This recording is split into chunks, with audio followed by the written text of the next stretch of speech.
It was really nice, and it reminded me again how important that we stop and tell people what they mean to us, Mm. and what they mean to us in the moment, or if they do something nice, to reflect on it.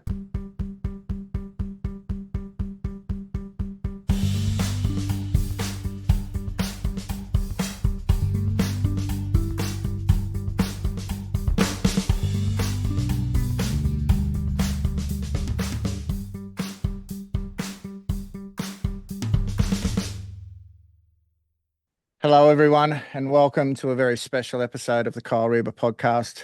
Coming to you on location in my backyard. Disclaimer, to my right shoulder, but it'll look, yeah, the right of the screen. I left of the screen. I don't know. There is a driveway. So if you see a car driving down there thinking it's coming out of the back cave, that's totally normal. It's not going to run into us. With me today on a podcast that we get to speak about all things human and interview some people that are very close to me and how they live their life. I have a very good and close friend of mine who has pre-disclaimed to say the questions have really blown him out of the ballpark a bit. So please bear with us if there is a little bit of swearing and totally winging it today. And I think that will probably make it a very good podcast. But without further ado, Mr. Matthew Ball, hello and welcome. Hey Kyle, thanks for having me on your podcast. And I'm a bit jealous you're sitting in a t-shirt outside, and I'm inside wearing a hoodie because it's cold in Victoria. So, yeah, well, look, I had a hoodie on for at least 10 minutes this morning when I first got out of bed. Oh, Um, so, for those who are new to the podcast, there is a list of questions. These questions can prompt a little bit of thought. Our applicants get these questions a little bit in advance, but they usually leave it till the day before to work out whether they going to answer them or not. Some of these questions are easy for them to answer. Some of these questions are not, and maybe that's where I come into play. But the first one is always a good one, and it's well, I'd say they get it wrong because they never do it in the time frame, which is kind of the intention anyway. Question one, birth to now in 8 minutes. Three, two, one, go. I reckon. I think I'll have trouble filling 8 minutes. So birth to now, I was born in Mount Waverley, a suburb of Victoria near Melbourne. And at 1 year of age, we moved to a town called Somerville on the Mornington Peninsula, which is about 40 kilometres south of Melbourne. It's a very nice area, lots of hills. When I first moved here, it was a very much a country area with orchards and chicken farms, and horses was the main thing. A small town with probably 6 or 7 shops, and the rest was just rural existence and a primary school. And that's where I went to primary school, and that's where I still live today. Not at the primary school, but in Somerville. I did move out for a little bit when I was 17 to 18 or 19. I worked in the city, and because they classed this as a country area, they gave me a living away from home allowance to actually move up and stay in the city. So that was sort of my only time out of the suburb. The rest of my family have left. They're not all as hopeless as me. So it's only myself and my wife here now. Over the years, our town has really developed, and now it's probably semi-industrial manufacturing side of things. So, like a lot of small factories, we'd probably have 400, I think, factories in our little local area. A Mm, couple of major shopping centres. You know, so it's really sort of filled out. We now have three primary schools and a secondary college here. There's nearly no chicken sheds left because everyone complained about the stink and slowly got them pushed out.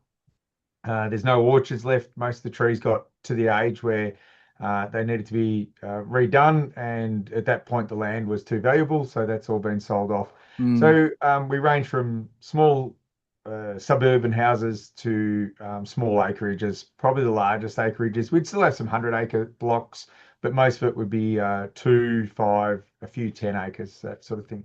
So okay. really gone through a big change. And I started my martial arts journey in our local town. So the club here started around about 1974 with Nigel Kendall.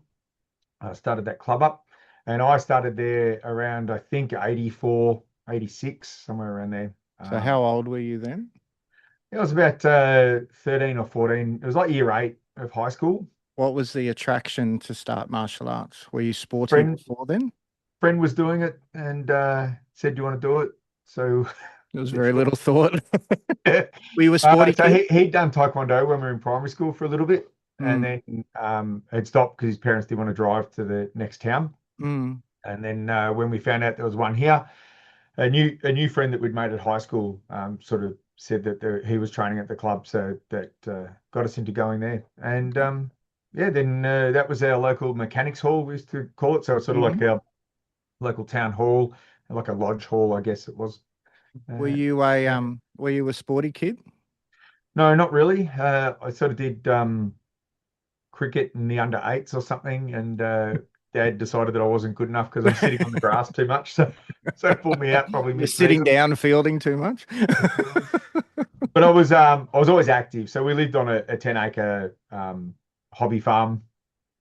So there was not much to do because we were 4 k's out of town. So you Hmm. had to make your own entertainment. So there was a lot of you know bike riding and Mm. eventually motorbike riding and all those sort of things. But just having to feed the animals and fix stuff, you were constantly sort of on the go. Now, siblings? I have 3 older siblings. I have a brother who is 12 years older, another brother that's 8 years older, and a sister that's 4 years older. God, you would have got pushed around a bit as a kid then in the family, didn't Yeah, and a lot of weird hand-me-downs. you? I either wore my sister's stuff, which wasn't too out of date, or my older brother's stuff, which was really out of date. Some was good and some was bad. Hmm. Um, so martial arts you were into, for those who don't know, is a martial art called Zendo Kai initially, which you are still practicing to this day. Yep. Um, Growing up in and having that exposure at a community club right from the start, do you think that was a real good grassroots start to karate? Yeah, I think so. I mean, there was no other choice. So There's nothing else, yeah. yeah, But you see I people think it now was good coming into because your it, center. Sorry, you see people now coming into your center in these big gyms. It was a different sort of start than that real grassroots. yeah, I don't. I know the premise of the question. I just don't know if I can answer it because I don't know Mm, how I would have been in the opposing. I think it mm, was it was good for me because it was only one night a week, and anymore. My parents, even though we only live 4 k's out, my dad worked in the city, so he didn't get home till 8 o'clock, 7:30 at night. So mum had to do all the other stuff. And even though it's a big range in my family's age group, my mum also had a small business at home and things. So if we did things more than once a week, yeah, it created other dramas. So yeah, even though my parents were very supportive, we were very yeah. careful not to put extra pressures onto them, Mm, expectations. So the once a week worked really well in that way. And my mate who I trained with, he only lived 2 properties down from me. So, 500 meters down the road or something. So we would train, you know, if that's what you outside of called that, it. right, yeah, call it training, but we thought we were doing amazing stuff. But that was good for us too, because it gave us a lot of growth space and made a lot of mistakes. And we Mm, actually set up a martial arts club at school probably by the time I was in mid-year 9 and definitely through year 10 and maybe even the start of year 11. So we're other kids we all just trained in different stuff. So judo, taekwondo, zendo kai. What else was there? A couple of boxing guys, right. and pretty much just get together and train maybe 2 lunchtimes a week. And I reckon that went on for like maybe 2 years, 2.5 years.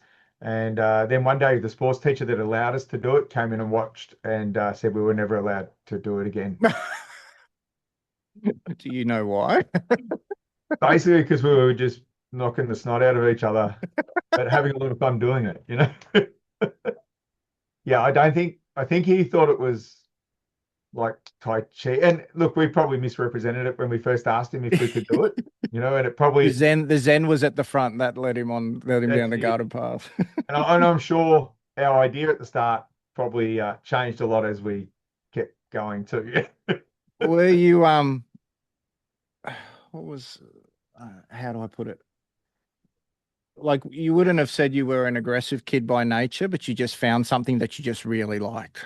Yeah, I think it was the instant feedback, and it was a personal feedback. So in a team, I struggle with um, feeling like I'm letting other people down, Yeah. or not living up to the expectations that they have. Yep. And I'm quite empathetic, so I read their body language very easily, and then that makes my spiral of then self-doubt, and then Mm. further worse performance comes out. Um, and that's still even true a bit now, even though I recognize it's not an easy thing to stop from Mm. happening. So Mm. in the martial arts stuff, it was always a personal thing. If I messed it up and I got hit, for instance, it was instant feedback. That didn't work. Um, so I better try and change it, or this person's just better and it's going to keep happening, but I've got to try and mitigate it the best way I can and Mm. improve my own skill. So I think it's hard to reflect back on what it was that captured you, but that's probably the closest I think I can get. And I've always enjoyed struggle. So I don't like it in the moment, but I sort of love it in the moment too, so it's Yeah. like, God, man, come on, just one more, you can do it. And I like that doubt to self-talk to proving that I can do it and Mm. doing it in a process until I've achieved it. And it's the same on the farm. It was the same with jobs, like you'd have to go and help fix a fence, or you'd be out there, fixing a water trough. And, mum probably hasn't been home, dad wasn't around, but if the cows don't get the water, it's Yeah. a problem. And you're young and you don't really know how to use stuff, and you're just having to muddle through it, and you can break down in tears and, throw the tools. And then you look at it and go, well, I've just got to start again because there's no one else here to do it. And I'm still in the Yeah. same situation. And I think that lend itself to the martial arts training Yeah, as that well. makes that Certainly. makes a lot of sense. Mm. High school Yeah. So was I did was high was school. school was high school your thing or not your thing? Um, it depended on, yeah, it's like all my sort of things, just depends who you're with and who you're Yeah. around. So if there was people in the class that I liked the class.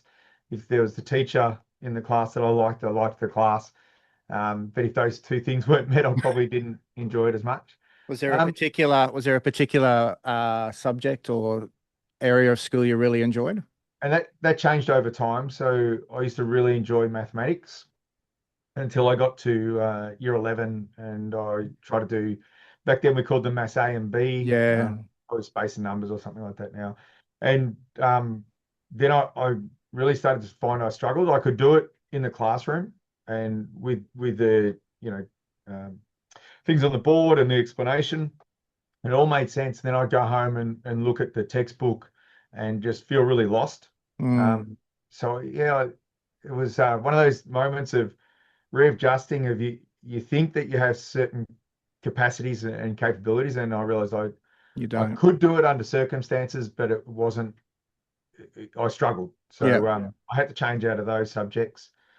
And I didn't used to like English when I was young, but I ended up really liking English near the end of my schooling, Mm-hmm.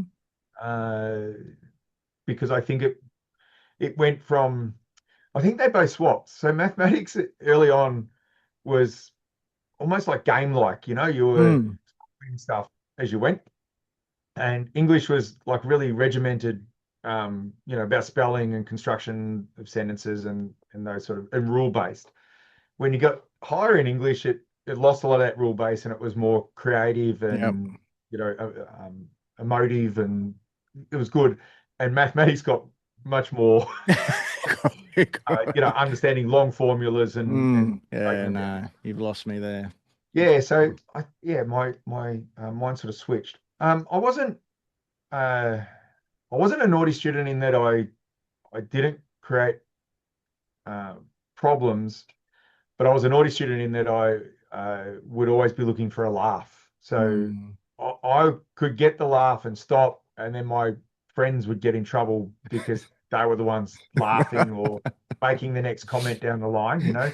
So I used to feel guilty about that because my brain couldn't stop me saying the thing that I thought was funny or doing the Mm. thing that I thought was funny. But then it often got lumped on the next person down. That hasn't essentially changed, has No, that's right. it?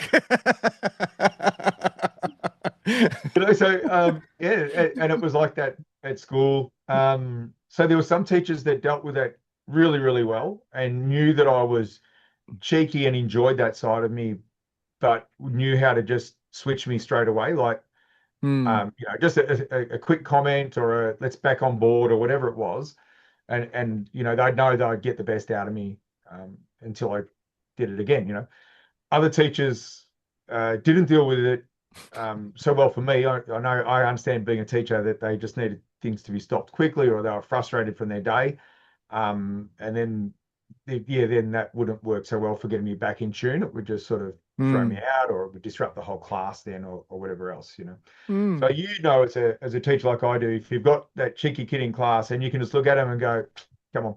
And Yeah. then they'll go, oh, yeah, I got recognized, and they'll just get on with the day. Yeah. Or I've you got a stop and couple you that go, spring to okay, mind straight everyone, rah, away. rah, rah, and you make a big thing, and then it's like, oh man, how do we get back going again? So Yeah. yeah, that really depended on how my enjoyment of school was. Yeah, cool. But I did leave under strange circumstances. I was asked not to come back to school at the end of year 11. Hmm. Mm. So 17, what Yeah. happens then martial arts wise? So at 17, that was when I finished school, and my parents sort of said to me, I either had to change school or get a job. So we were at a good spot in the economy where jobs were still plentiful, but the economy, without us all knowing, was about to nosedive. So I got a job at a bank in the city, and that's where I moved up to the city. Um, and then very soon after getting the job, which was January, then the state went bankrupt here and people started losing jobs. But because it was sort of a government bank, we were pretty safe. So Mm. it was lucky I got that position. Anyway, so my martial arts training, by then I was training 2 nights a week to 3 nights a week. So my mate's dad would take us one night, mum would take us the other night, and we were going to other suburbs. And my instructor had opened up another class at an associated suburb as well. So he would pick me up, take me there with him. So I was helping instruct classes. So I would live in the city I would go up Monday morning, come back Monday night, go up, stay Tuesday night, come back Wednesday to train, go back up and stay up there Thursday, and then come back Friday night and stay the weekend and repeat it. So I was Yeah, right. home as much as I was. Yeah, yeah. So you were living away, but you weren't. Yeah. And then at like just before I was 18, I don't know, 17, 9 months or something like that. My instructor decided he had to leave. A few family things that he needed to sort out and asked if I could take over the club. So at that point, it was very strange for me because mum would drive me to classes, which was okay when I was teaching the kids, but then I was teaching adults. I've And then always I've always wondered this, and we've spoken about this before, like you taking over a club at 17. What was the oldest student at the time that you were training? would have been 35, 36, I reckon. Now, obviously there would have been that respect for you, but was there times you think where maybe they didn't say it outright, but it was like, what the fuck do you know, kid? Would have had to have been, like people still do it When you now. think now, you at your us at Oh, our age, I can't a believe it. 17-year-old kid Yeah, telling us what to do. I often say, that those people must have been the most patient, understanding people ever. Like, yeah, they're incredible humans. That they could just, yeah, I don't know. I don't know. Like, yeah, there would have been so much I was saying that they were just going, yeah, we'll see what happens. I mean, you talk about pressure and expectation. Did you feel that like I really have to deliver here? Like, did you over try more than under try? I would say so. Again, it's hard to go back. Yeah, it's My hard to go brain's because very that was all good. you knew. Yeah, my brain's very good at cutting out the bad stuff too. It's Mm. I'm very good at So I can see a lot of things that worked or things I thought worked. Mm. Um, I look, so teaching the adults must have been strange for them, but it didn't seem so to me at the time. Yeah. Just not, well, it was a continuation. It wasn't like I came in and did it. I'd already been helping with the classes for quite a while, sort of took them over. I also think about the parents, like Mm. of young kids that we're training. It's like, man, they're like you wouldn't do it. There Like was no now you there weren't look adults back. standing around, like Yeah. Like, I yeah, mean, you'd have a 17-year-old teaching a class, but there would have to be an adult there with them. But it that's was right. you. It Yeah. was you and you. And look, I guess there was probably the But again, parent. different time. Yeah, and there would have been parents sitting there, like there was mums that used to help me with the receipt book, and Mm. then by the adult class, there was an adult, and I'm sure, there was a guy, Dave, who he was probably that 35-year-old, I think, and he used to come and help with the kids, and Yeah. then teach. So there was probably generally adults around. Mm. Yeah, and then as soon as I got my license, then I bought a trailer as well, so I could start getting more equipment for the club, and all that sort of stuff continued to So grow. the so we're up to like out of high school, the job we're teaching. Um, in there, you meet a beautiful girl who ends up being your wife in there still to this day. How does the progression from this 17-year-old kid running a club turn into a full-time job, which has been the case, what, for the better part of 30 odd years now? Yeah, Was it organic? Was it just I woke up one day and went, bugger it, I'm going to give this a shot, or what? yeah, a bit of both. So no, there was actually a fair bit of planning that went into deciding to do it full time. None of that planning was actually reality, but there was a lot of planning that But went into the still, process. So the thought was there. yeah, so I'd been working in the bank and was enjoying it, and I stayed working in the city.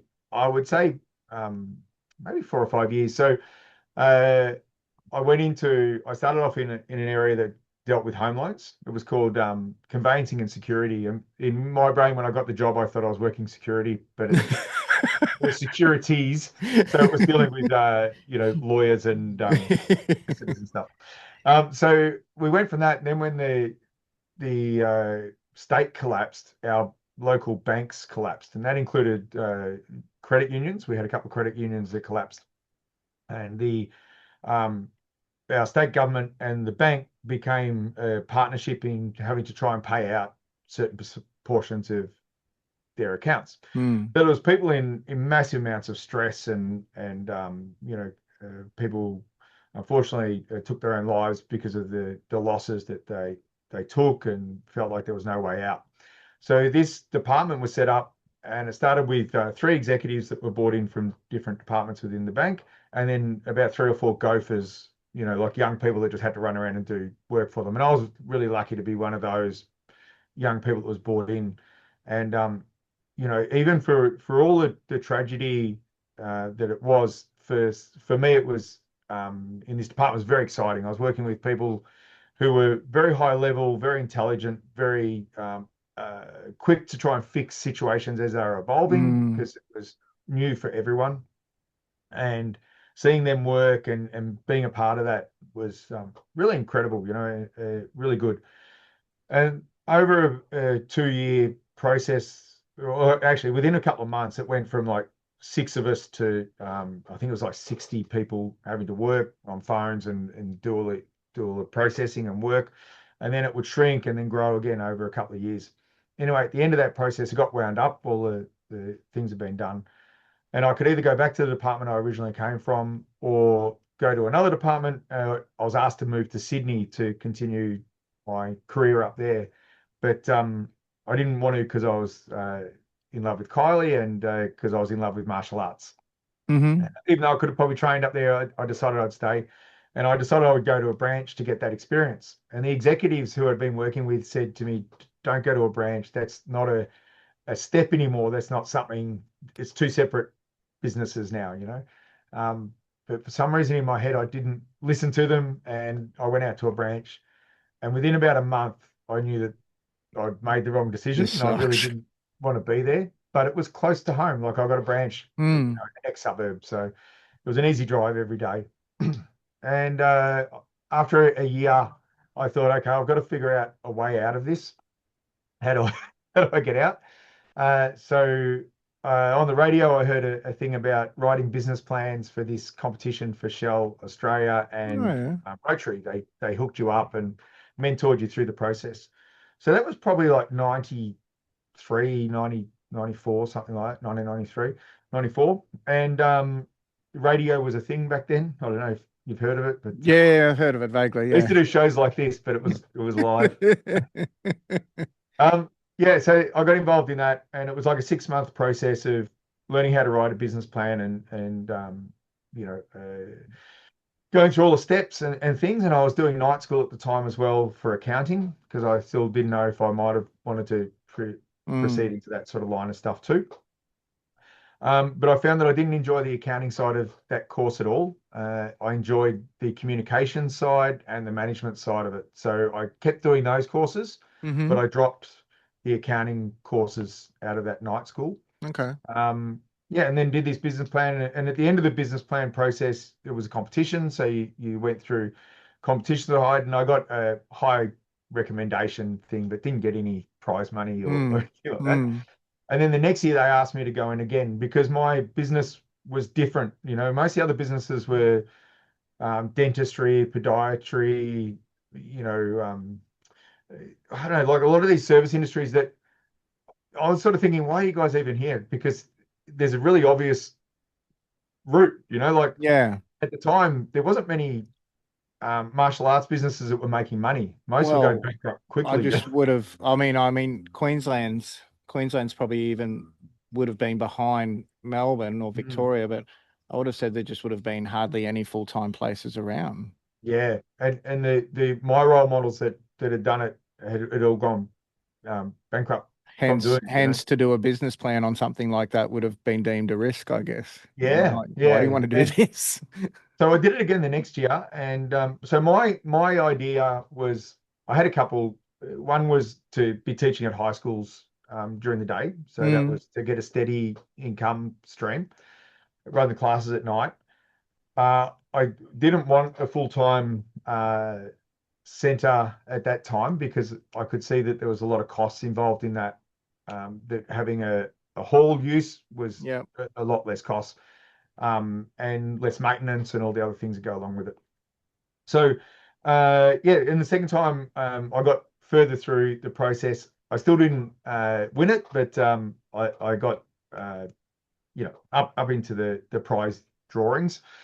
So it gave me the confidence to go out and try it. And yeah, that first year, I got hardly any schools because I'd had a lot that had said they wanted to do it. But when I actually went out and started doing it, it was like, oh, our budget's fixed for this time. And oh, Yeah. we needed you to come in then. And so I ended up doing a lot of free ones for them in that first year. And then the second year, I got much more booked out. By the Okay. by the third year, I was employing other instructors to also teach at the high schools.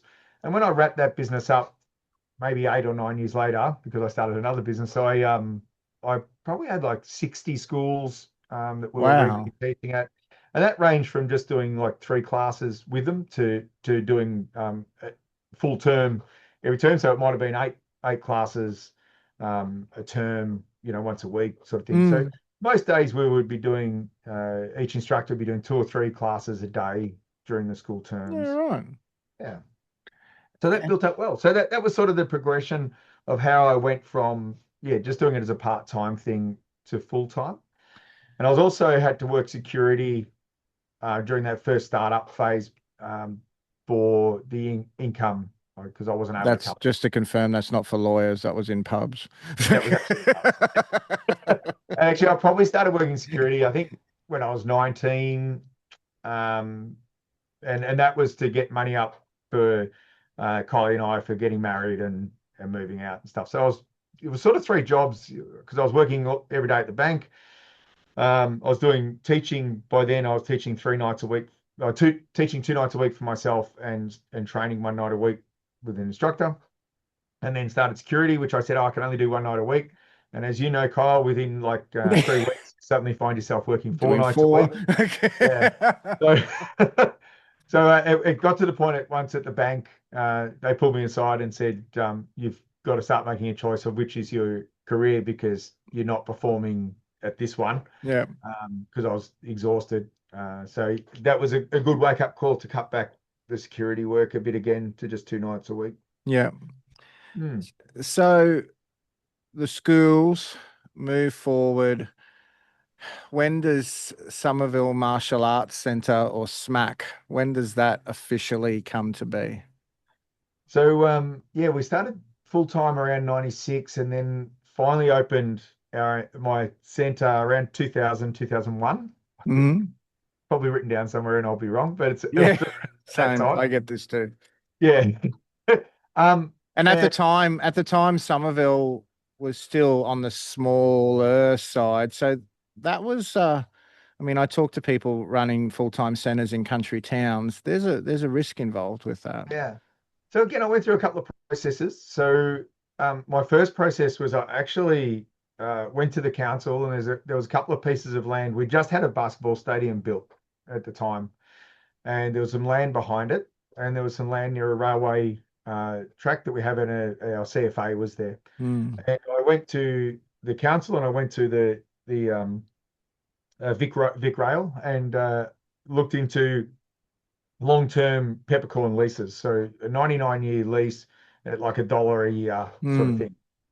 And was given the green light to go ahead and explore it further from both groups. So I had plans drawn up for building a centre on those locations and followed through with the one with the council and got to the point where it was approved, which took maybe, I'd go say 8 months of work on that. And the plans probably cost me, I'd say $1,000. So back then, probably like 2 weeks' wages. Mm. Mm. So, so it was, even just doing that was a big step. And then once I'd done all that and I did another business plan, I realized that. So what I had to do on that was I would build the center. So let's say at the time the building costs were going to be $70,000.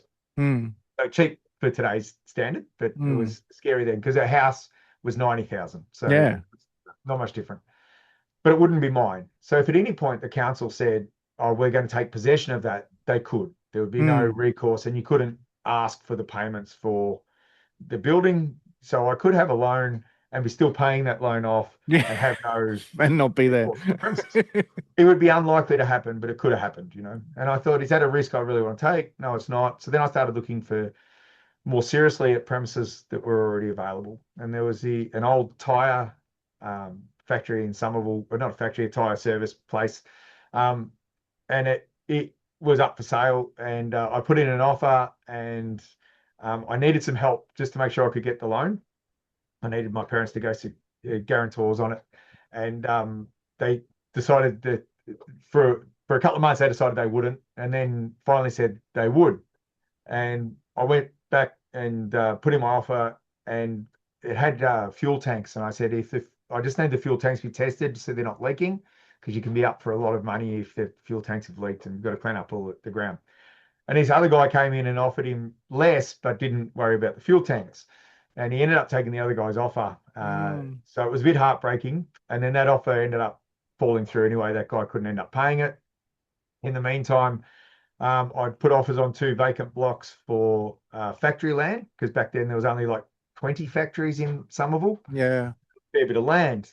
But the guy owned all the land, and he kept putting it up for sale to see if people had interest in it. And then you'd offer him exactly what he wanted, and he'd go, "No, I was just testing the market." So there was all these frustrations, and anyway, eventually a factory came up that I was able to get, and that's where we are now. And that was probably 2000, and then 2001. The people that were in it, that were leasing it, they moved out, so I could move in. Mm. The place that I wanted was perfectly located on a main road, opposite a train station, and it was Mm. an old building. It would have leaked and everything, but massive frontage. Anyway, Aldi ended up buying it a year later for double or triple the amount. Yeah, right.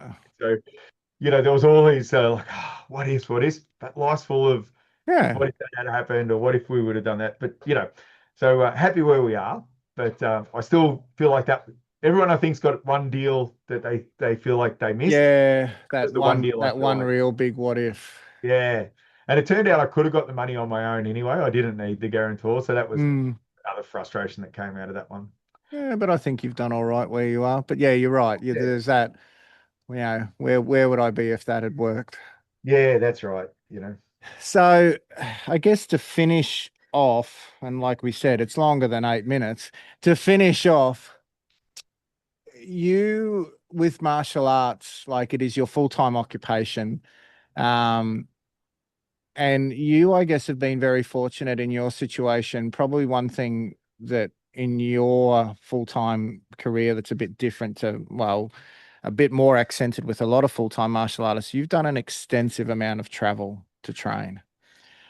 What's that been like? I mean, we'll probably touch on this again more as we get on, but that exposure to training techniques and people from all over the world, there must be times where you stop and go, this is crazy. How is this happening?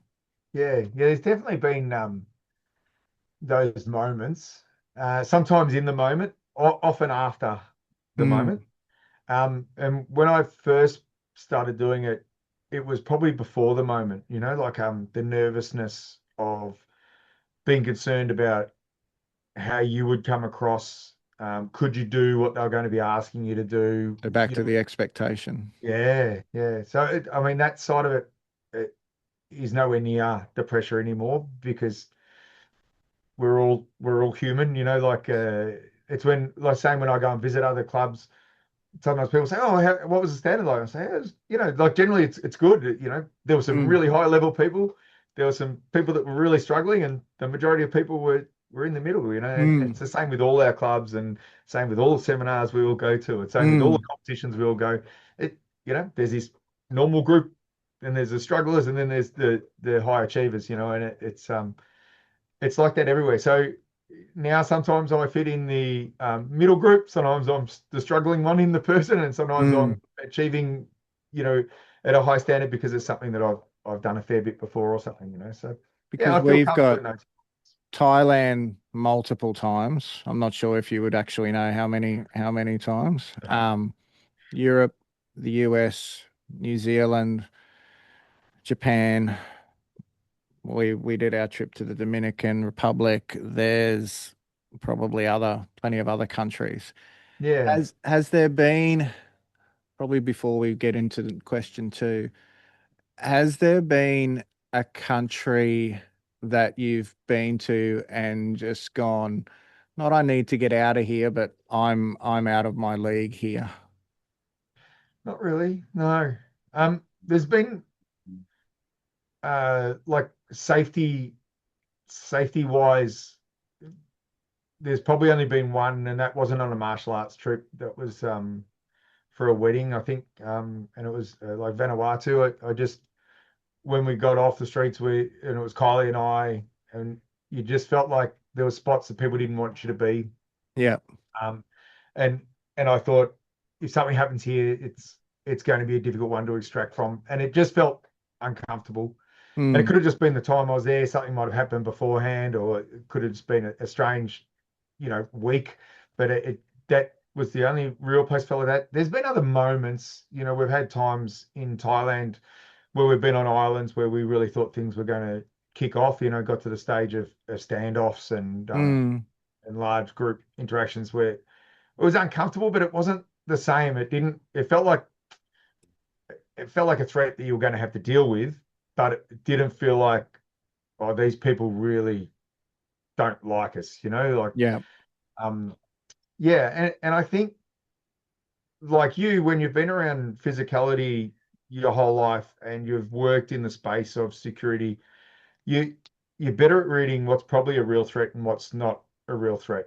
So Mm, even though those times in Thailand or places where it's felt like, oh, this is going to be an immediate threat, you know that it's the moment, yeah. and there's no over analyzing anymore. It's either it's going to happen or it's not going to happen. Mm, mm, But when it feels like the threat is the whole place is a threat, mm, that that's a different sort of feeling. So even when we're in the DR, there was streets that we went down, Yeah. even in vehicles where you went, God, I wouldn't want to be trapped here for too long, Yeah. but you knew you were going through it. So it didn't feel like that was going to follow you to the next bit. Mm. Mm. Yeah. Because that's definitely something with martial arts. It's really, again, your exposure to training, and that's definitely fed through not just to SMAC, but all the other people that you've managed to work with. It would be, you know, that, there would be times where even that traveling would have been not a chore, but you're just like, oh, I wouldn't mind just being at home for this one. Yeah. Yeah, for sure. But then you And forget how lucky you are to do it in the first place. yeah, again, it's in the moment, like some moments you'll feel like that, Yeah. but there's moments I don't know, there's moments everywhere that you feel like you don't want to be in that spot right at that time, or you'd rather be Mm. with someone else, or. But I don't think I get caught up in those things. I think I'm very lucky in that, like everything has its curse and its good thing. So like I said before, I don't dwell on the stuff that's gone wrong or that was bad, except for maybe not getting that original factory. I'm not But hanging on to that at all. yeah, yeah. But I tend to look for what's coming next. The problem with that is that I don't reward what's happened in the past. I Mm. tend to move too quickly to savor the thing. I feel like I savor the moment okay, but I don't cherish the memory enough. Yeah. Yeah.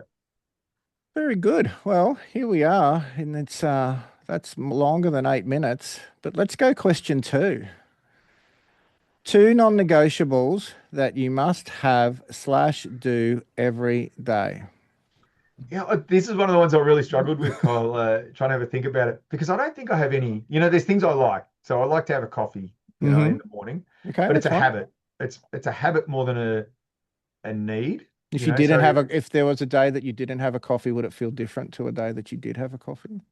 probably 3 hours later when I got a headache, and then I'd be thinking, why have I got a headache? Oh, I reckon it's because I didn't have a coffee. You do make a So good coffee. yeah, and even like a good coffee um, is a pleasure. But if you give me an Nescafe 3-in-1, like is what we get in most of Thailand or Asia, to me it's just another drink. So I still enjoy it. Mm. Sure, I love a silky milk and a thing, and that I love coffee. I've got a special coffee machine and all that Oh sort of yeah, stuff. it's a thing. It's a thing. Yeah, but it's not a non-negotiable. I don't really think I have any. I think part of that stoic philosophy, if I find that I've got a non-negotiable, then I'm probably not living that philosophy as well as I would like to live it. Mm-hmm. That's a good answer. Hmm. Is there something that, like, not a routine, but like you said, a coffee is, if there was a routine, a coffee would be part of a routine of the day. Is there anything else that, like, by the end of the day you go, oh, I wish I'd done that, or you feel better if you've done it, or you just take every day as it comes? Pretty much. Yeah. I think it's more I'll use a new person's term, a vibe. or, There you or a go. vibe, Look at you. Look at you. So I think it's more if I feel like my day was wasted, um, then there's a frustration in that. Now, I don't mean wasted in that I didn't do anything, because sometimes that can be the exact day that I want to have. So if my day that I want to have is watching a couple of movies, sitting around and not doing anything, or if I was in Thailand getting a massage and Mm, having a chill out day, then to me that was a really that's what the day was functional day. for. I really achieved something in that day, stopping and not doing those things. Yep. If there's things that I want to do that are physical or that are work related, then yeah, they're the things that I want to achieve. So it's more a frustration if I don't do anything with the day, or the day got really sidetracked. So let's Yeah. say Okay. you have someone comes around and drops in, and it ends up being a few hours, and even though you enjoyed that time, you had these things cataloged that you needed to get through. Or you had a podcast booked for 11 o'clock and they were late, and Yeah. So rather than a non-negotiable, probably more the vibe of, was my day, you know, was it used to its best? I think that's a good answer. A good answer. All right, let me just go to question number three. Three people, breathing or not breathing, that you would love to have over for dinner. I don't know. Um, yeah, I haven't really got anyone. I just love having friends over. So let's pick that apart then. Is there is there people like obviously there's people that you enjoy their company more than others. What what's a sort of person that you would sit like not as a name, but what's a sort of characteristic of person you go, I really enjoy this person's company.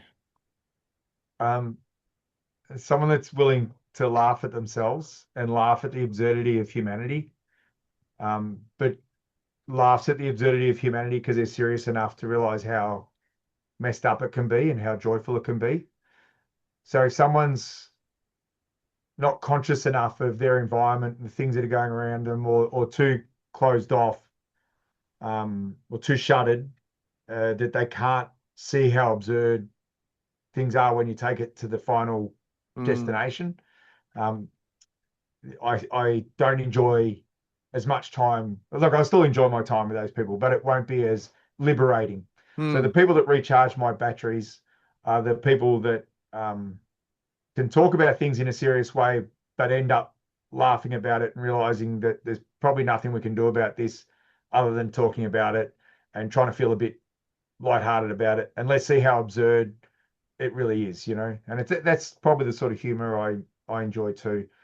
Um, if someone's too serious and only takes it serious and their point of view is so locked in that they can't share someone else's, that I can struggle with that as well. they're not willing to So see another side.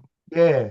So I mightn't agree with your side. Like you might explain your side and I don't agree with it. But to finish that off, we would sort of make a joke about it or look at each other and go, I know where you're coming from, but you know, Mm. I agree. Then that's a good spot to finish, you know, or to be at. I was talking to someone about this only yesterday.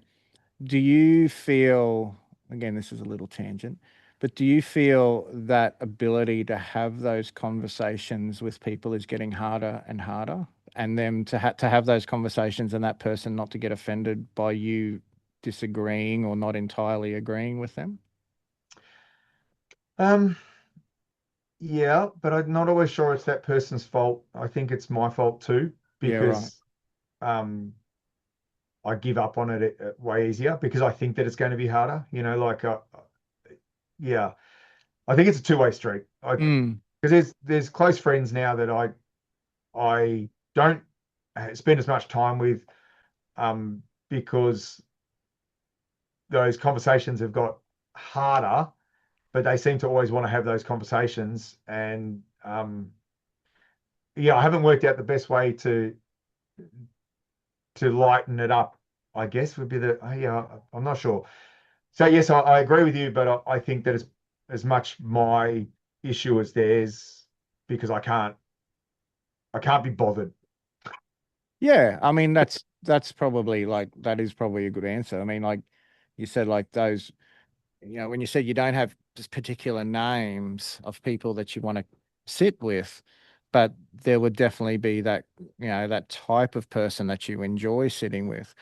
Yeah, And to the flip side to that, like what you just said, there would be those people that, and we all know relationships and friendships have a lifespan. So there would be a person who you could have sat with for hours 20 years ago, but now you just go, look, we just don't know if this is working.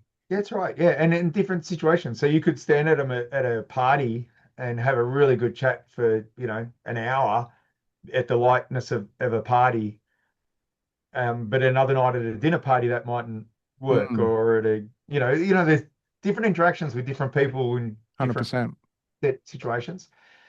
Thinking about your question as far as is there someone that I would like to learn off or meet to hear what they said about something, I'm sure there is, and the majority of my travel is to exactly do that. So if there Mm, is someone, I sort of go, well, how do I meet them? mm, And how do I go and do this?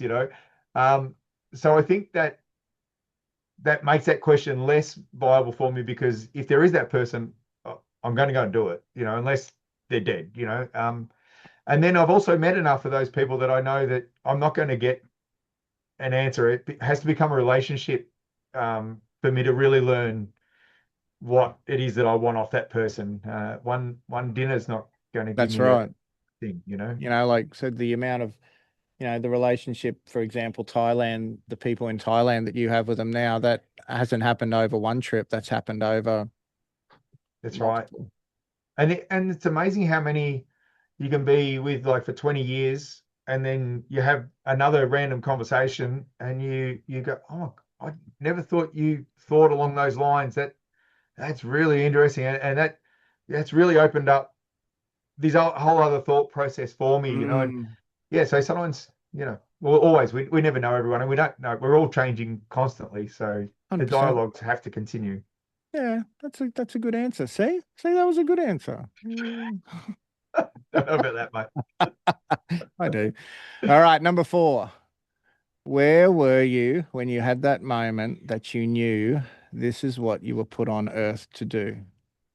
So, I don't have any belief in being put on Earth. I believe that I was an era of, chemicals joining together, you know, creating a chain of genetic life.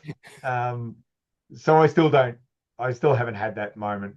There are Okay. times where I feel right in the moment. There's been times when I've been coaching at the highest level in a ring, for someone going for a world title, and felt like, I made the difference between them winning or losing, or I helped make I didn't make the differences in, like, obviously they're the one fighting, and at that moment I felt like I'm in the right spot. But I've Mm, done the same thing even at low level competition and thought I really stuffed up today. mm, I 100%. probably made the difference with them not winning. Um, so I can't say that I'm born to do that, because I'm not, but it's what I love to do. Um, yeah. So One sorry. one thing that I will use is, like, you go to a high school reunion and you're talking to people that you went to high school with and you find out what everyone's doing for a job. And so many will go, that's not what I ever thought you would be doing. And Yeah. 9 times out of 10, you stop and you go, oh, fuck me neither. It's like, is Yeah. that similar for you? Yeah.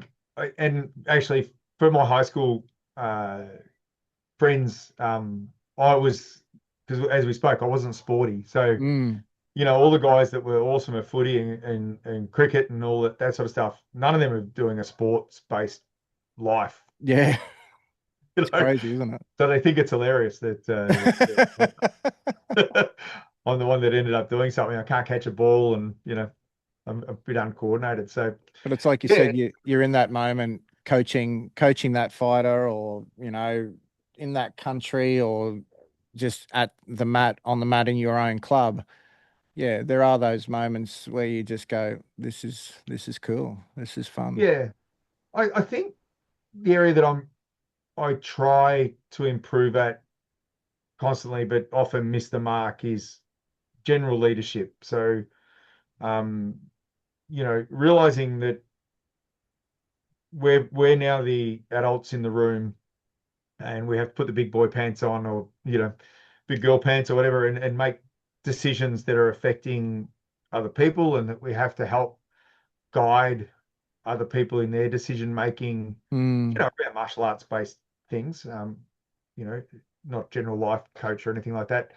Um, that that's yeah, made me have to focus on trying to constantly improve on that. But I also don't want to lose who I am. So uh, my beautiful wife will often have a go at me for my thought of what's funny, and it's often not, and whether it came across okay or not came across.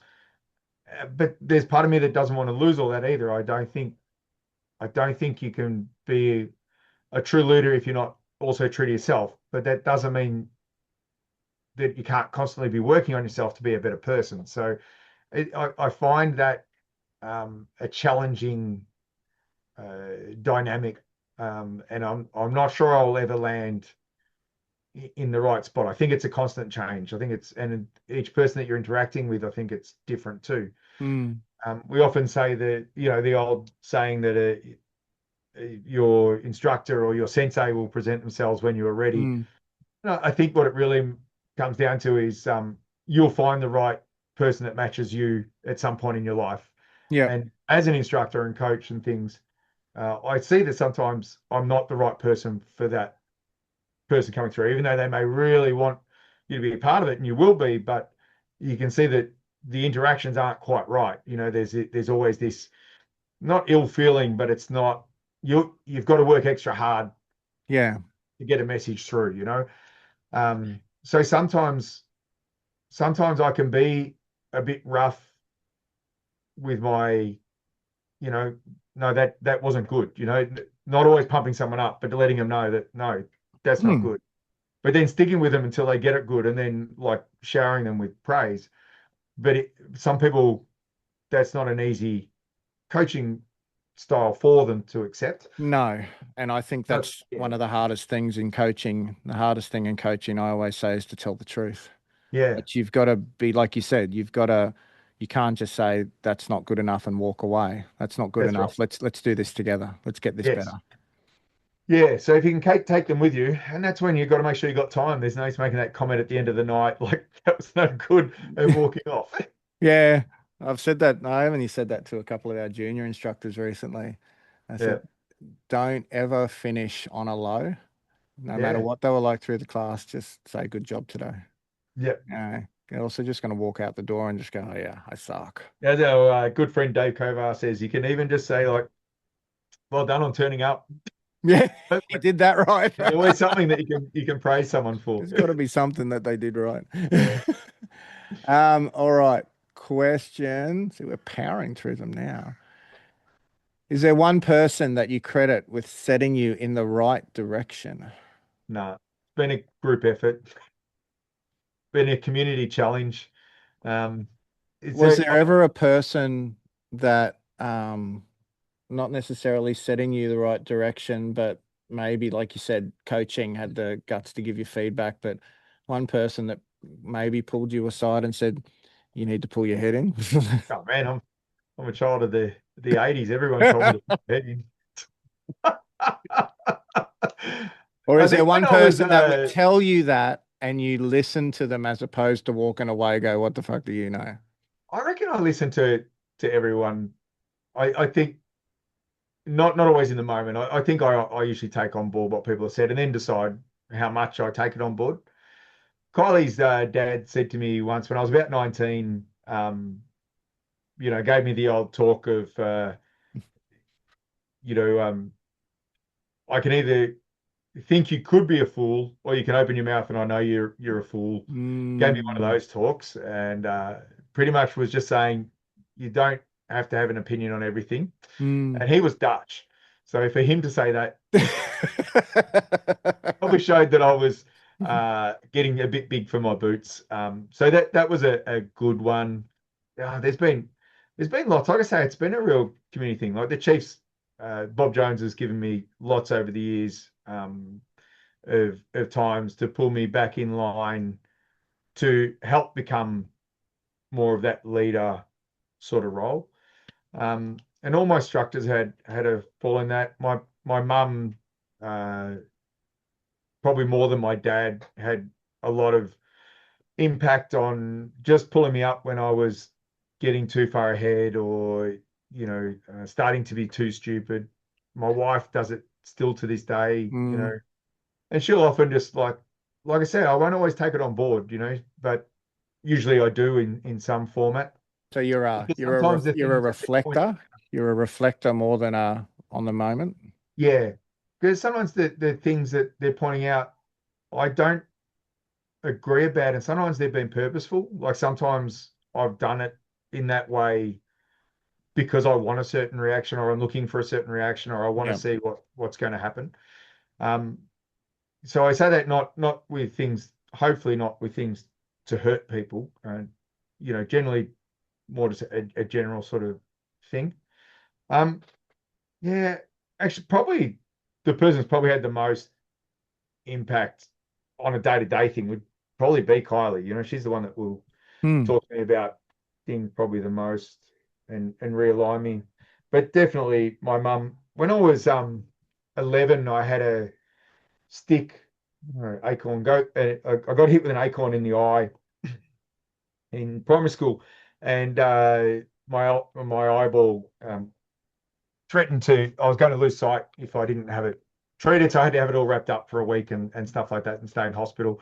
And when I came back to school and I had to wear sunglasses and a few other things I got to get away with. So day three back at primary school, the teacher said, "Oh, Matt, I need to see you for a moment," and took me out and took me up to the main office and said, "We just think you're starting to, push this a little bit too far, rah, rah. And what do you think about that?" And I said, "Oh, I don't, like, oh, I've got this thing." I can't remember what I said, but I would have been Hmm. making excuses. And then they pulled out a letter from mum that was written when I first went into hospital that said, "When Matt comes back, he'll try this on and do this and that." And they showed me the letter. I go, "Oh man, Oh, that was at she is 11 years of good. age." She is good. So yeah, mum's always been good at knowing what I was going to try on and pull out, and yeah, so It's like it's definitely been the a time big capsule letter. Like, if you are reading this, It was like, "You're a very naughty boy." that's hilarious. Yeah. Another good answer. All right. Number six, rock star or movie star? Which one and why? I don't understand this question. Would you rather be a rock star or a movie star? Which one would you rather Oh, be and why? right. I would I would rather be a no, I don't know. I'm gonna Don't have to say say a name again. I Just got give it. us No, a no, I theory. got to say movie star because I like the thought of the story and the complete movie. Hmm. Having had the pleasure of being on a couple of TV sets, it is so painful that I don't know if I could ever want to do it.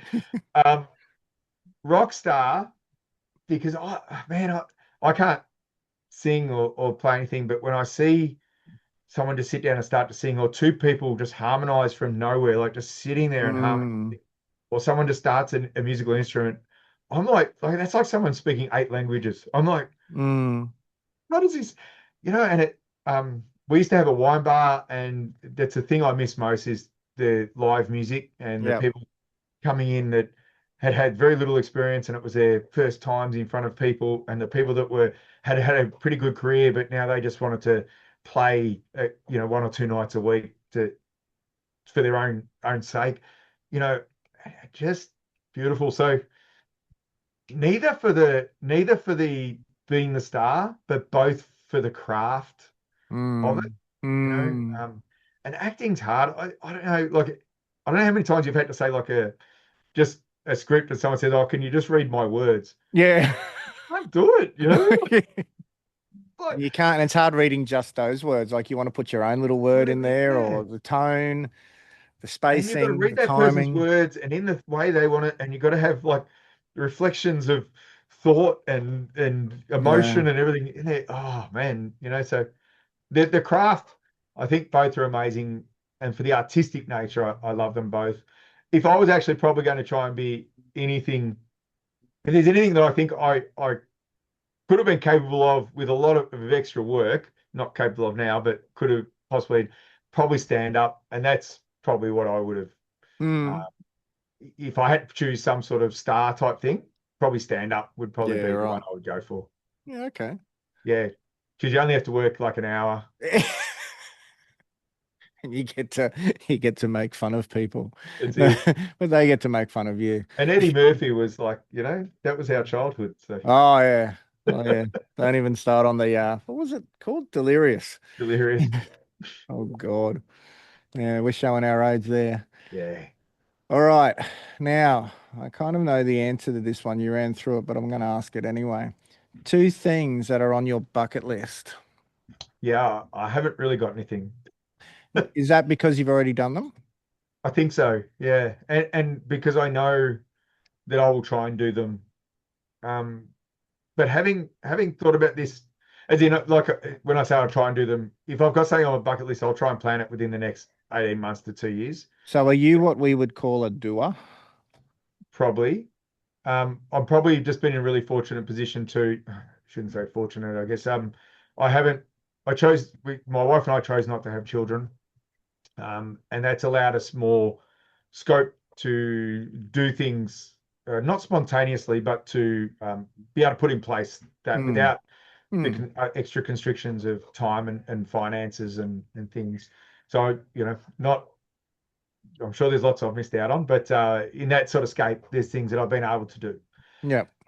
When I put things on a bucket list, they're things that I I think would be achievable. So I would never have on my bucket list, and I'm not saying other people shouldn't, but interstellar travel would not be on my bucket list. Because it's You probably know, not going to happen. yeah, it's probably not going to happen. Going to the steeps of I don't know, the Asiatic plains would be interesting, but and if someone offered to take me or was running a trip and said, "Do you want to come?" I would go, but it's not a strong desire to be there. Is Um, there a country or an event in a country that you haven't got around to doing or Yeah, going to so I yet? just started planning one. So we did Hellfire Pass Mm, Anzac service, which is in Thailand. We did that again this year, and I really liked it. And one of my great uncles was held there as a prisoner of war.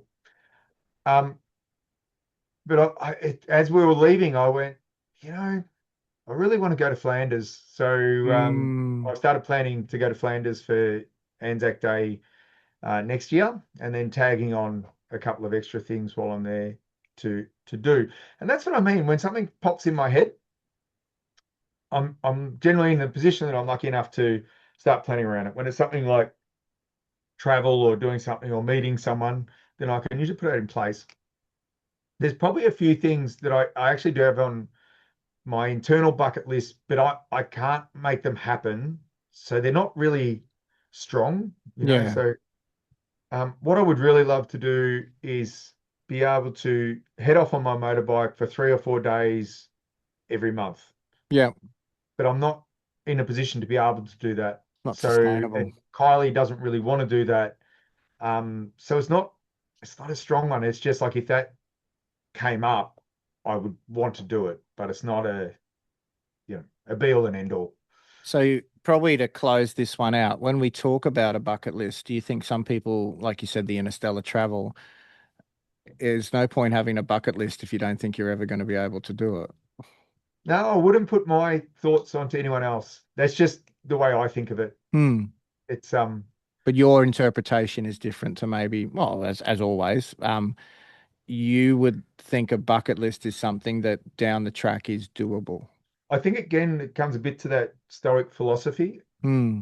It's if I know something's unreasonable or unachievable, then who am I to put it on there? And it doesn't mean I don't have outlandish goals, and some of them have come true. Yeah. 15, maybe longer, 15 or 20 years ago, I was speaking to Bob Jones and was talking about what level I could coach someone up to, and I said, we're pretty limited to people that come into our gyms and train and that we can spend time with and we develop and they've got to be a certain skill and we've got to have a certain skill and there's got to be the opportunities for them to fight and there's got to be everything's got to come together. It's Hmm. not a magic do. And I said to him at the time, I said, it's not like I'll ever have someone at, Madison Square Gardens fight. And Next then, minute. 3 years later, I'm in Madison Square Gardens with a world champion. So um, you can throw things at the universe and hope that it gives back. But it wasn't in my head as a bucket list item to get to Madison Square Gardens because it would, it, there was so much that had to come together to make that happen. And none Hmm. of it was really in my control other than being there every day and doing the work. It wasn't like I rang up a promoter at Madison Square Gardens. It wasn't like I went out and looked for this particular person to fight, to do these particular things. Yep. But yeah, so I think dreams and bucket lists to me are two separate things. I think that makes a lot of sense. Hmm. Makes a lot of sense. Question 8. If you could live anywhere in the world, where and why? I could live anywhere pretty much. And the why is because I enjoy people and I enjoy observing and I like to become part of a small community. Now that community might be a coffee shop or the martial arts club Mm. or people that are sitting on a park bench. It doesn't need to be a whole community. It just needs to be a couple of people. This is the this is the statement. I forget the exact wording of the quote, but it's I don't have a favorite place. My favorite place is dependent on the people that are in Yeah. that place or something like that. Yeah, that's right. Yeah. Well, I have favorite people, not a favorite place or something. Yeah, there, something, some words to that effect. Yeah. And that's definitely how I feel. I've been lucky enough to, like you said, travel a lot. Um, and most of my travel hasn't been like a day in each spot. Normally it'll be a period of time, not massive time. Might be just 3 days in a spot, but usually enough that I can find that shop that, the cafe or the thing or the little park or whatever it is that you feel a connection to. So two questions there. When you checked in, you've dropped your bags. What's the first thing what's the first thing you like to get your surroundings or whatever? What's the first thing you're looking for? Um, A Depends what time beer? of A the day. beer or coffee? Yeah, it depends what time of the day. Actually, it's probably people. So if the hotel that I'm at, which is usually a cheap um, Airbnb or boutique, so it usually has no reception. So it's not Mm, usually where I'm staying. So it's usually to go for a walk and find somewhere to sit and have a coffee or a beer or something like that. okay. Yeah. So for sure, it's that or food. If it's lunchtime or something like that, to go out and be amongst people. Now that doesn't really mean crowd. It probably means that mid ground. Mm, It's a bit of a buzz, but it's not it's a an vibe. It's a overpowering. vibe. Yeah, yeah, it's the vibe. And if Because you feel like you're you getting give your stared food at, reviews. You give your food reviews when you're out and about. that's Um, it. so I mean, I guess that would be the thing, like the country is one thing, but the culture is the next. Yeah. I think um I think I'm much more into uh yeah, the culture than the scenery. Like I Mm, do love mountains and I love the ocean and I love that stuff. Um but it's definitely more the culture of the people around it and things yeah, like that. okay.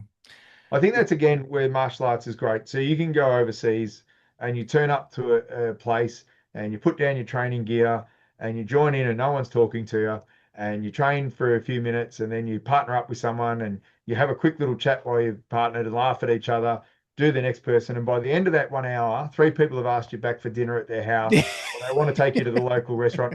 Or it's a Tuesday night and they've all got to get home, but they say, oh, you should go this place. And what are you doing tomorrow? Maybe I can fit in half an hour. Like it's incredible. You got nothing really in common other than you like doing these silly movements and dressing up in funny costumes. Hmm.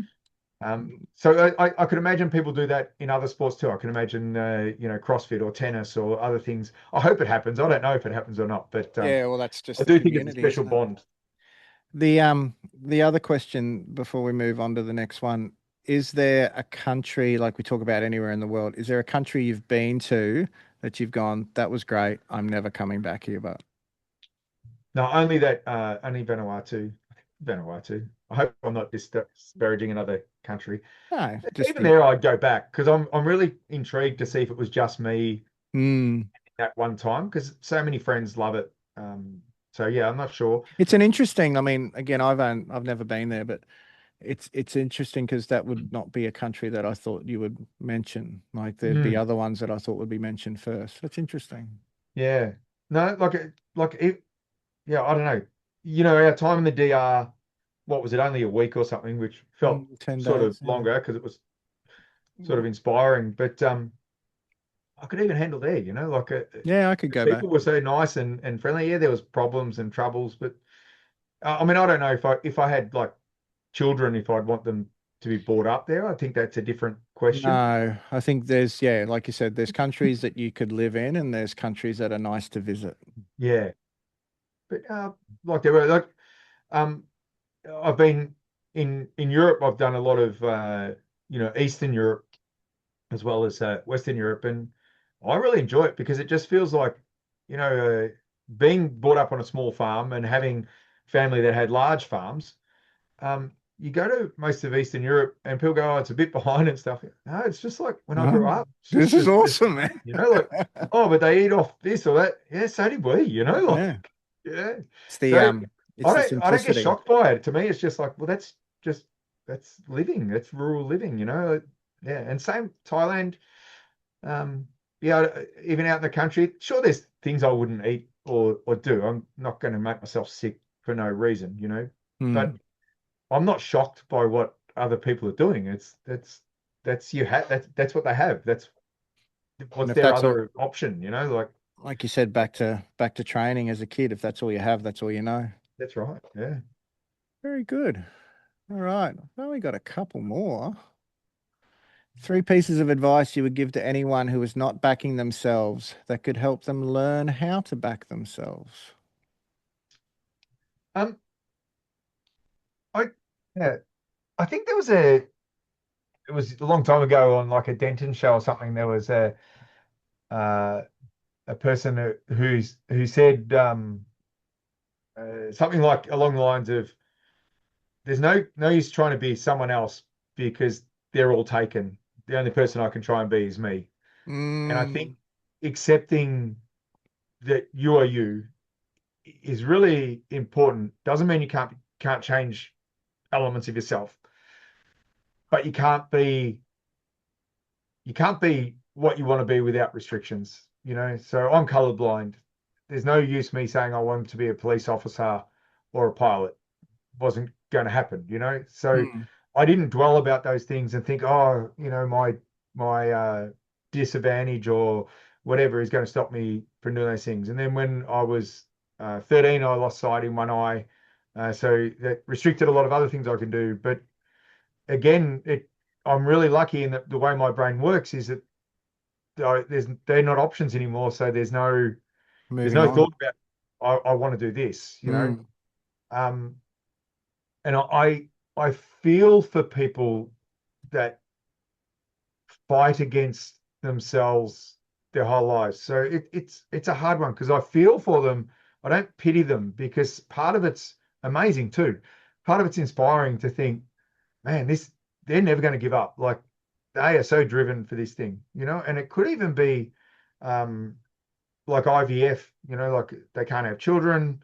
They really, really want children. They keep striving for children, and that they're just not going to give up, And it's inspiring, but I also feel for them. It's like, man, it's such a hard journey, it's hard. Everything's against you, and it's financially difficult, and it's emotionally difficult, and you you could be risking health down the mm, track, and there's so many elements to it. So sometimes I think learning to back yourself is understanding who you truly are. So then you okay. know what to back yourself in.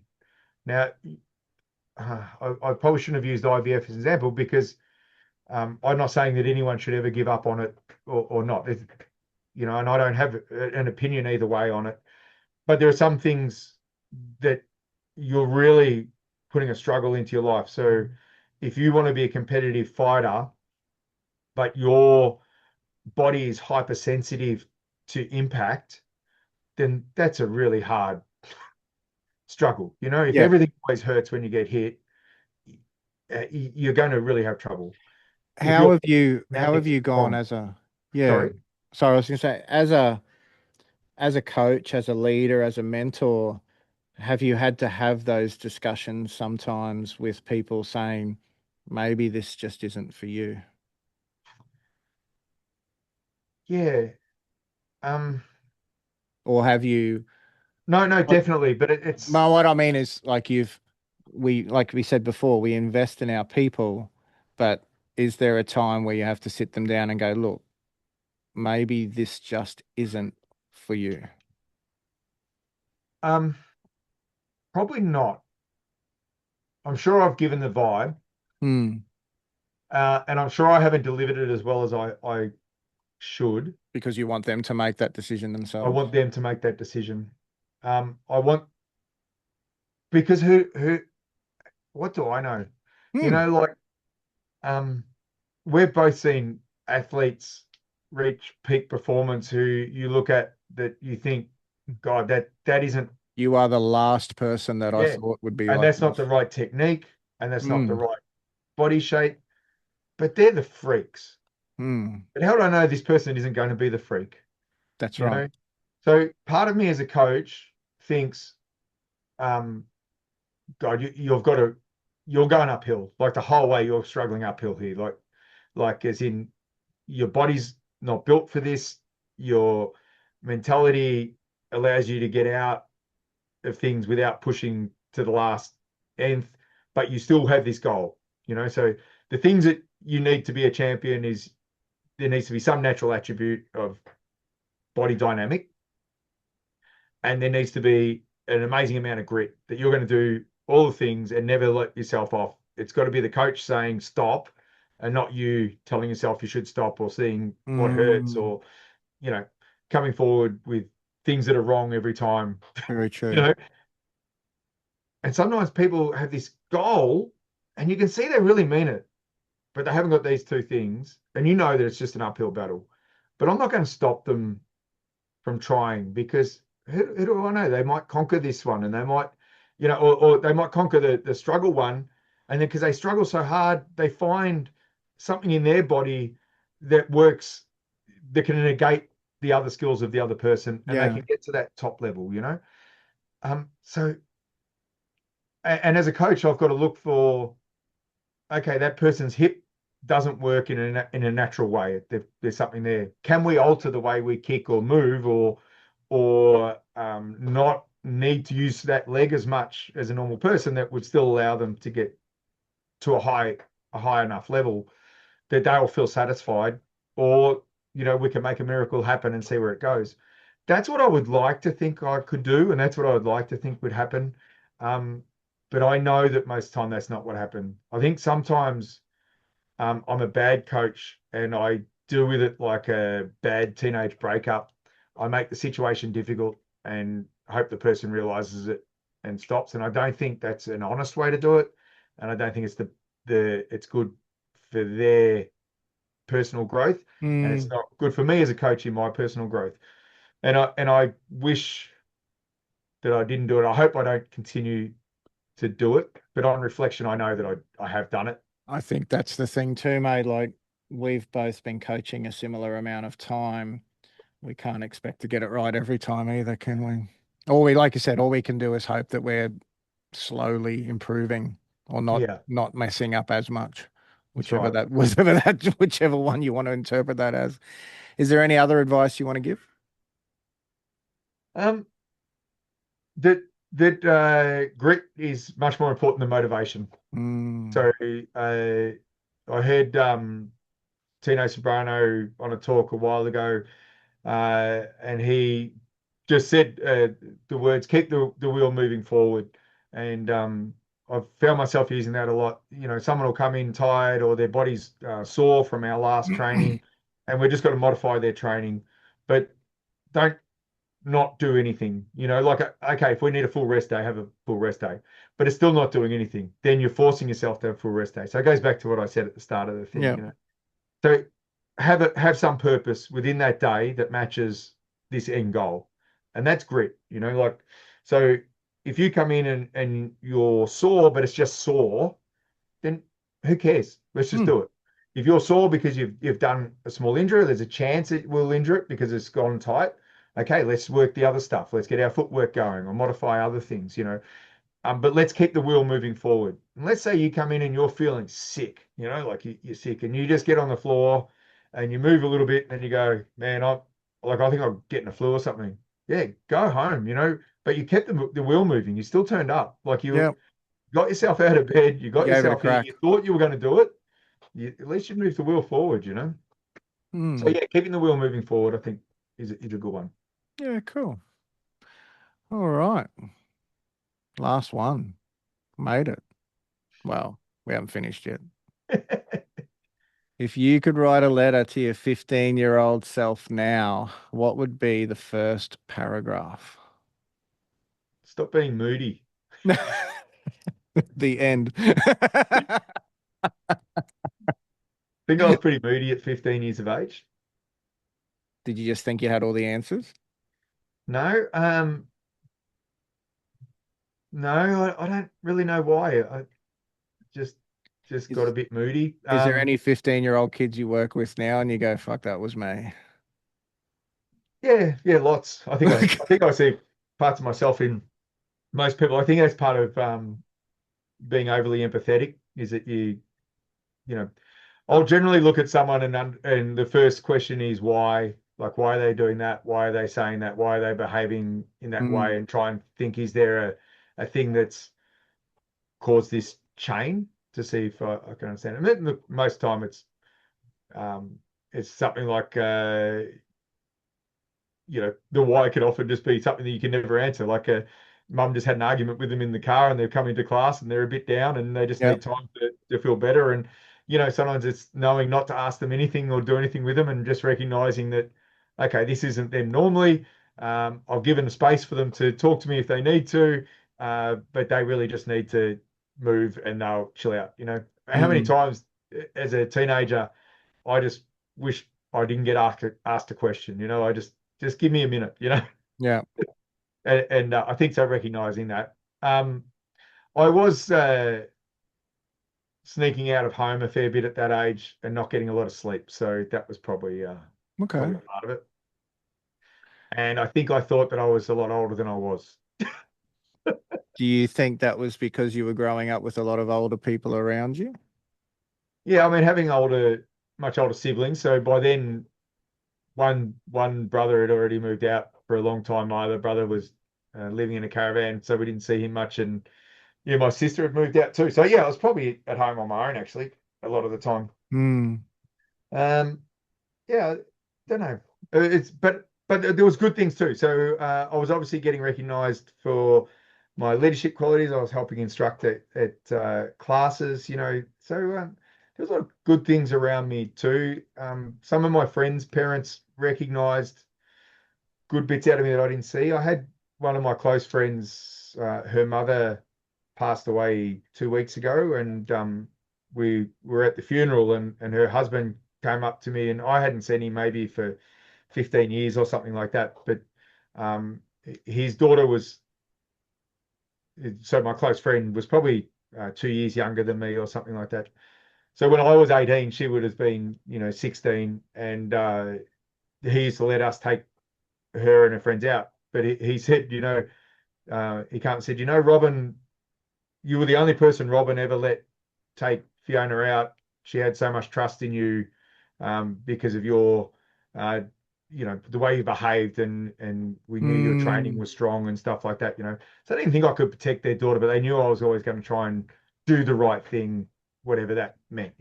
It's funny how I had a similar conversation with someone about a week ago. It's funny how you may not know that stuff when Mm, they are there, but then you hear afterwards yeah, and you just it kind of yeah, it kind of blows you away. it was really nice, and it reminded me again how important that we stop and tell people what they mean to us, Hmm. and what they mean to us in the moment, or if they do something nice to reflect on it. One of my fighters a few years back, he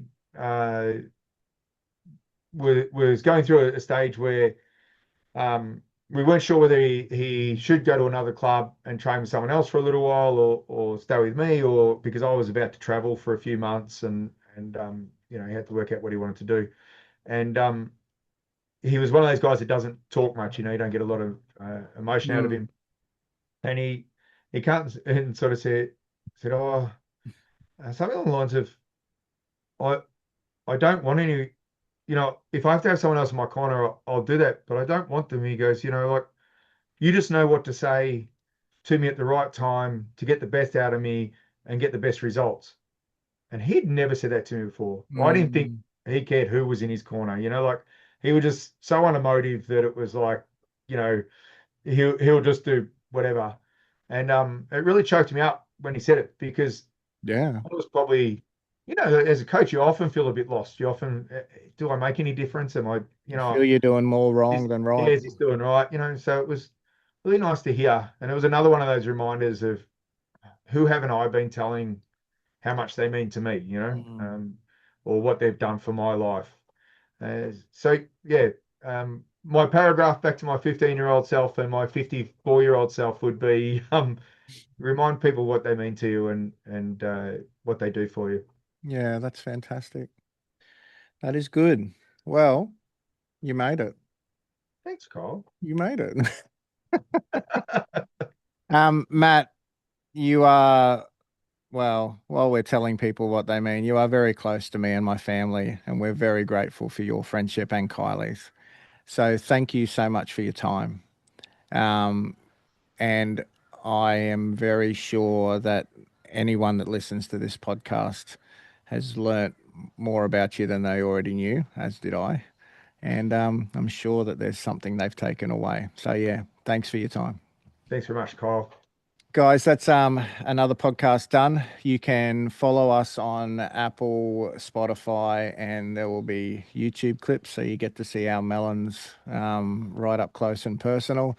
You can follow Matt. So Matt runs Smack Gym out of Somerville in Victoria, and all the social links will be up as part of the part of the website. You can also follow Matt and all his amazing food reviews on at smacboxer. And guys, we will have more podcasts coming up. We will have more stuff going through. So please give this a like, a share, and a follow. And thank you for your time. And of course, again, thank you, Matthew, for your time. Thanks, Kyle. Love you, mate. Love you too. And we are out, and we'll see you soon. Goodbye.